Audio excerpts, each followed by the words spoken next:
What's up, everybody? Welcome back. Happy Friday. Coming to you a little later than usual. I'm always running behind on Fridays, but I will try not to do that in the future. Got a lot to cover today, including Voyager pausing withdrawals. Not really that surprising. It's wild price action the last 24 hours, and the results of my highly anticipated poll of the day.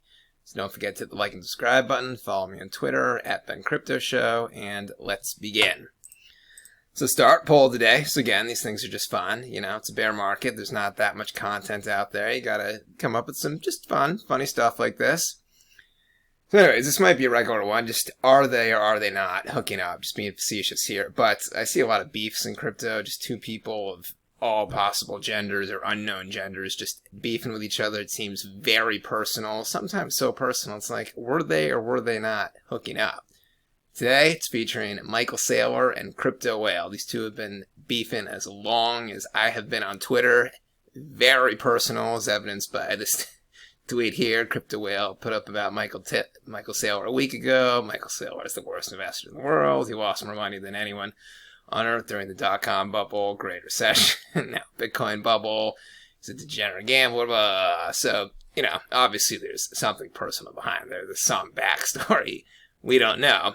But anyways, you know, tweet right there, and it's been a lot like this over the last few months I've been on Twitter.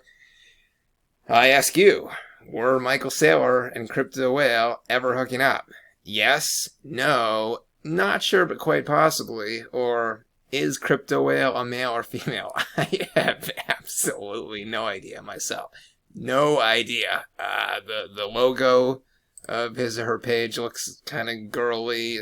Kind of talks, I can't really tell at times, girly, but then I met somebody at a conference once who said it was a guy, so I have absolutely no idea, which makes it more fun. So anyways, yes and no, pretty even. Yes, 52%, no, 47%, and then the other votes didn't get too many. A lot of votes here, 291 votes. I was happy. My polls are getting more and more turnout from people. Feel free.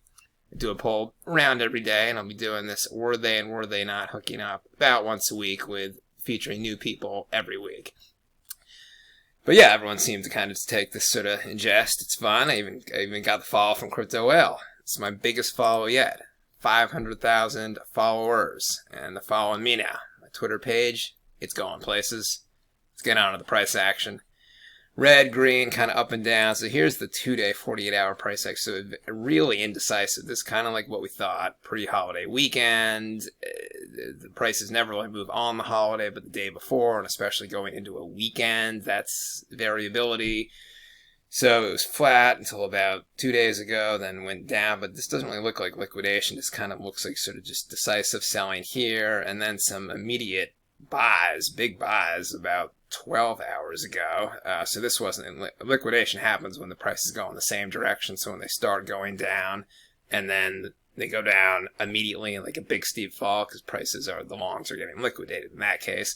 So this was a price reversal. So this wasn't liquidation. This was just people buying the dip. Then prices kind of went down again, reverted back to the mean. So right now, what are we at? 19,400. So I think at this point we've averted another big liquidation event. These things are so hard to predict. Usually it's a combination of a couple different macro variables at once that happen at once that causes a mass liquidation event, like the consensus influencer effect with the interest rate announcement happening the day before, with Terra from 2 weeks ago still being in the back of people's minds. So that was kind of the perfect hybrid for the cannibalization that happened. What was it, a month ago now? So we avoided that this time, so that's good. Then again, some people, like myself, we kind of just want to get the last nuke over with, so all this leverage is going to come off the market, so we can't have any more nukes, so investor sentiment's going to become more positive, and it's going to be further away from the Terra incidents. People aren't going to be as fearful in their minds, but we're not there yet. Prices have kind of remained flat. They've only gone down a little bit. So we'll see. I think July will be kind of calm. As I said, the next interest rate announcement is July 26th, meaning Friday, July 22nd is the day to watch for because the prediction announcements come out 3 to 4 days ahead of time, and weekends always have thin liquidity, as I mentioned. So July 21st, 22nd, that's what you'll want to watch for. By 26th, when the actual announcement happens, if there was any panic selling and prices went down, they're going to be already over that, reverting back up. So that would be a good time to buy right around the 26th, 25th, 26th. we shall see. And thankfully, no major conferences that I saw that could affect it. There are some in Paris, some in Toronto, a few more in Europe, but there's not one big major conference anywhere that could sort of get all these influencers together that are friends with each other and kind of rile each other up. And as long as they're sort of just kept separately in their own, coves, and they're not around each other and getting just overly stimulated, then we're good. I don't see any conferences where they will all be together, which is very bullish right there. Let's move on. So this is the big news of the day. Not really surprising. Voyager Digital, they have officially announced they have suspended withdrawals, which, I don't know why anyone even, people should have already been withdrawing their money beforehand if they could, just given that Babel Finance just suspended withdrawals, obviously, BlockFi, Celsius, we've all heard about that. So if anyone had their money on Voyager Digital, they should have taken it off by now. Not going to get too much sympathy from me. But let's see, the firm says they are trying to explore strategic alternatives with various interested parties. So again, that kind of sounds like the BlockFi FTX language, where they're looking to have their assets be bought out by bigger firms right now. They're minimal assets, but it sounds like there still are some assets here. News comes a few days after they failed to make payments on a specific loan worth hundreds of millions of dollars. That was the Three Arrows Capital one, obviously. So this all stems back from Three Arrows Capital, and that stems back from Terra. So it's a very easy chain of events to follow. The Terra was the one-off black swan incident, just had never seen before. That got a lot of these firms just in the what is it, the black, is that, or in the red, whatever the loadout, when they're not doing well for the year. So it got them in the black, I think it is. So then they engaged in highly leveraged, highly risky trades based on Three Arrows Capital and the investment methodology, which was highly questionable to begin with. Might have been some little overconfidence in the methodology based on a huge Twitter following. Maybe not, but then when those bets didn't pay off just due to market sentiment being negative and prices going down further, then that put all these other places in the red. They couldn't pay back Voyager, so now Voyager is looking to get bought out. They couldn't pay out BlockFi to the tune of $80 million. Now BlockFi is getting bought out. Celsius definitely had some exposure to Three Arrows Capital, we believe. That hasn't really been confirmed yet. So it all stemmed back from Terra, and then Three Arrows Capital, large trades that were just too risky and didn't work out. If they had worked out, it would have been fine, but they didn't work out, so that's why we're at now. So yeah, moving on, in the vein of what we've been talking about, so FTX has finalized their agreement to buy BlockFi. So the 25 million figure was inaccurate. This happens a lot in crypto news, just isn't quite as accurate as it is in sports or the 11 o'clock news, 6 o'clock news. It's crypto. It's not a perfect science. So it's the $400 million revolving credit facility. We already knew that, so BlockFi can draw upon that whenever they want to, and then it gives the option, if they do recover, that FTX can buy them out for $240 million, not for $25 million. Sam Bankman-Fried has already said it isn't really a financially great deal for them, but they're mostly just doing it to kind of help out the industry and prevent further collapses. Sounds pretty accurate. They have some products, probably some employees that they can mesh together there. He specifically specifies products that can work together. He thinks there's some synergies, and he also said, as we know, they passed on the Celsius deal. So Sam Bankman-Fried does not just put his hand in anything if he hasn't had good experiences working with the teams, like with Celsius.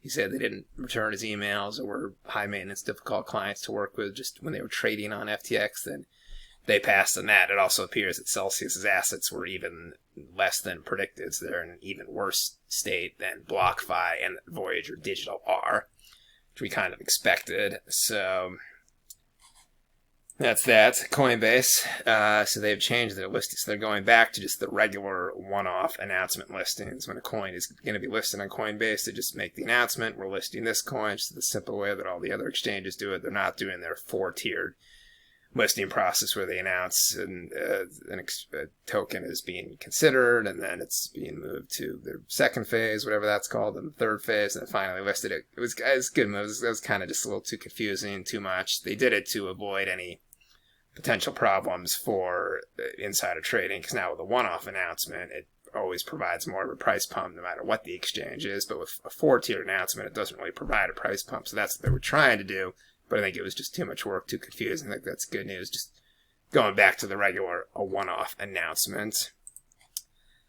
Moving on, El Salvador's president, Nayib Bukele, is that how you pronounce his name? He's buying the dip again. 1.5 million in Bitcoin. He bought the dip around 19,000 per coin. They had also bought the dip at 30,000. He appears to be this is not a wealthy country, keep in mind, this is El Salvador, but he appears to be undeterred by the losses and appears to have extreme faith in Bitcoin. That's good. That's bullish. Not a huge purchase. This isn't dozens of millions of dollars purchase. This is just 1.5 million. It's a small country, not a wealthy country, but shows his continued faith in Bitcoin. Always good. Move on. Hackers, another hack. So this is different than the Harmony hacks. The hackers, they're just getting more and more sophisticated. They attempted to phish, so they were successful in their phishing attempts on both Polygon and Fantom. Now, I had heard of this trick before. I guess what the hackers do, very sophisticated, they call whoever the hosting provider is for the website. They pretend to be an employee for Polygon or Fantom.